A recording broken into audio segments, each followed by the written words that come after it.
अध्यात्म की सार बात। अध्यात्म की सार बात बताते हुए पूज्य स्वामी राम सुखदास जी कहते हैं, संसार को सत्ता और महत्ता देकर उसमें अपनापन कर लेने से मनुष्य पराधीन हो जाता है, परतंत्र हो जाता है। क्योंकि संसार पर है, दूसरा है। पराधीन मनुष्य सदा दुखी रहता है। यह बात रामचरितमानस के बालकांड में कही गई है। पराधीन सपनेहु सुख नाही। वह ऊंच नीच योनियों में भटकता रहता है और दुख पाता रहता है।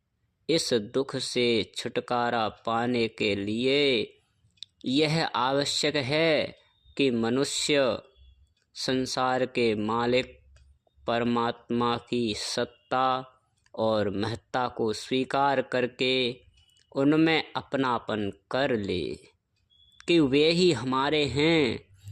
परमात्मा की सत्ता को स्वीकार करने के बाद फिर साधक के लिए किसी अन्य की सत्ता को स्वीकार करने की जरूरत ही नहीं रहती।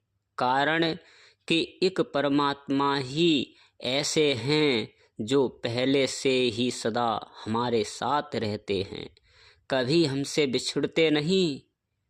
परमात्मा के सिवाय जो भी है वह सब का सब मिलने और बिछड़ने वाला है।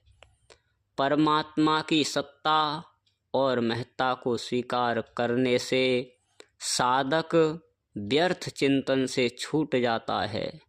कारण कि हम जिसकी सत्ता और महत्ता स्वीकार करते हैं उसी का चिंतन होता है। जब तक साधक एक परमात्मा के सिवाय अन्य की सत्ता और महत्ता स्वीकार करता रहता है, तब तक उसके मन में न तो स्थिरता आती है, ना ही निर्भयता आती है और ना ही प्रसन्नता आती है। वह न तो मुक्ति का अधिकारी होता है, न भक्ति का अधिकारी होता है। यह नियम है कि मनुष्य जिसकी सत्ता को स्वीकार करता है उसका चिंतन स्वतः होने लगता है। अगर साधक संसार के चिंतन से छूटना चाहता है तो उसको संसार की सत्ता को अस्वीकार करना होगा। देखो, संसार प्रतिक्षण बदल रहा है। ध्यान से देखो, उसका पहले भी अभाव था, बाद में भी अभाव हो जाएगा और अभी भी वह निरंतर अभाव में जा रहा है।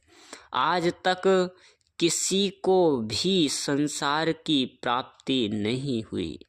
संसार की प्रतीति तो होती है पर प्राप्ति नहीं होती। प्राप्त होने वाली वस्तु परमात्मा ही है। इसलिए प्रतीति के आधार पर संसार की सत्ता मानना अज्ञान है। संसार की प्रतीति होने पर भी उसकी सत्ता विद्यमान नहीं है और परमात्मा की प्रतीति न होने पर भी उसकी सत्ता विद्यमान है। ना सतो विद्यते भावो, ना भावो विद्यते सतः। जिसकी प्राप्ति होती है वही वास्तव में अपना है, अपने लिए है और अपने में है। उसकी प्राप्ति क्रिया से नहीं होती अपितु स्वीकृति मात्र से होती है। जो अपना अपने लिए और अपने में नहीं है वो संसार की मानी हुई सत्ता को अस्वीकार करने के लिए है। अपने में परमात्मा की सत्ता को स्वीकार करना आवश्यक है।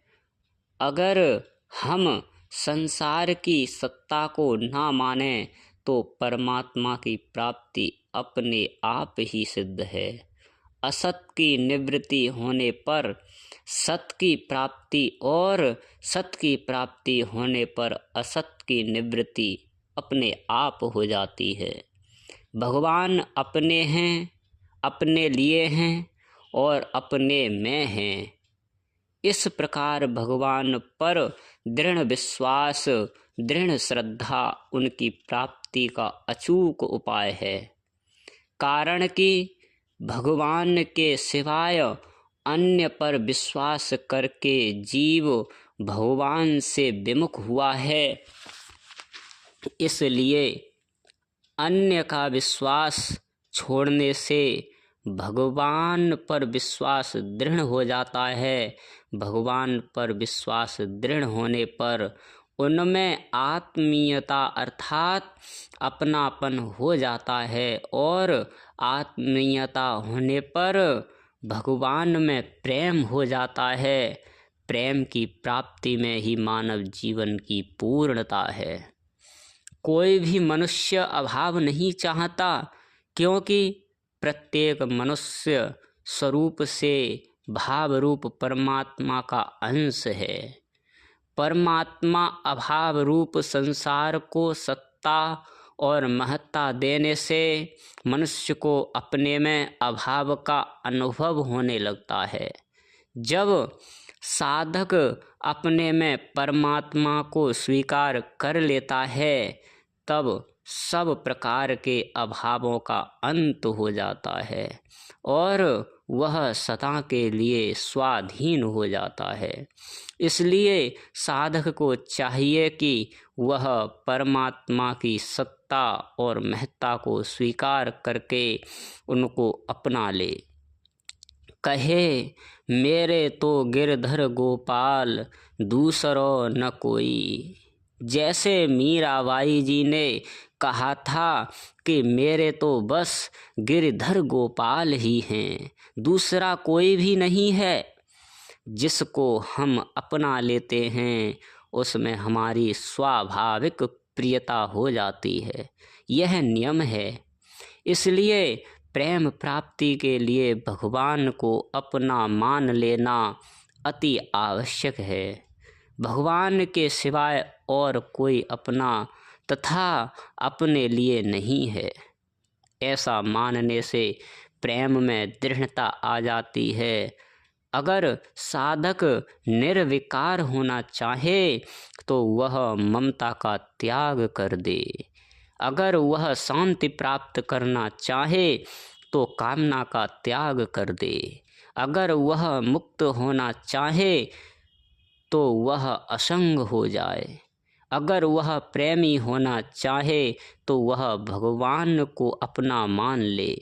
गीता में भगवान ने कहा है, मत्तः परतरम नान्यत् किंचिदस्ति धनंजय। और यह संत महात्माओं का भी अपना अनुभव है। वे कहते हैं वासुदेवः सर्वम, भगवान और उनके भक्त ये दो ही संसार का अकारण हित करने वाले हैं। इसलिए इन दोनों की बात मान लेनी चाहिए। उनकी बात के आगे हमारी बात का कोई मूल्य नहीं है, कोई मोल नहीं है।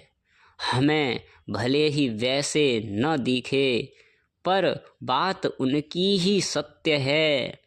इसलिए हमें जगत को जगत रूप से न देखकर भगवत रूप से ही देखना चाहिए।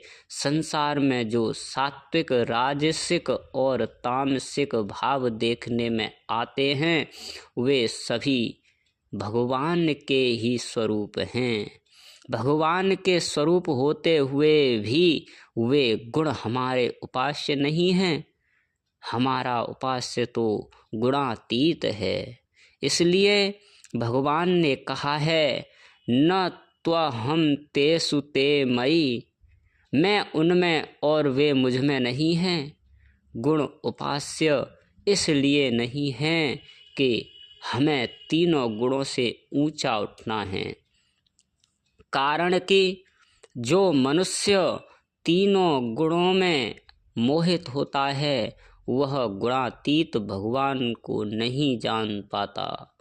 जो गुणों से मोहित नहीं होते उनको सब जगह भगवान ही दिखाई देते हैं, पर गुणों से मोहित मनुष्य को संसार ही दिखाई देता है, भगवान नहीं दिखाई देते। यहाँ शंका हो सकती है कि भगवान में राजसिक तामसिक भाव कैसे होते हैं। इसका समाधान यह है कि जैसे घर एक ही होता है पर उसमें रसोई भी होती है और शौचालय भी होता है, अथवा एक ही शरीर में उत्तमांग भी होते हैं और अधम अंग भी होते हैं, ऐसे ही एक भगवान में सात्विक भाव भी है और राजस तामस भाव भी हैं। संसार को मिथ्या मानकर केवल भगवान को सत्य मानकर यह भी एक साधना की पद्धति का स्वरूप हो जाता है, पर इस पद्धति में संसार बहुत दूर तक हमारे साथ में रहता है, कारण कि त्याग करने से त्याज्य वस्तु की सूक्ष्म सत्ता बनी रहती है। इसलिए इस पद्धति में भगवान से अभेद तो होता है पर अभिन्नता नहीं होती, परंतु जो भगवान रूप से भगवान को देखते हैं, जो संसार रूप से भगवान को देखते हैं, वे भगवान के साथ अभिन्न हो जाते हैं, एक हो जाते हैं।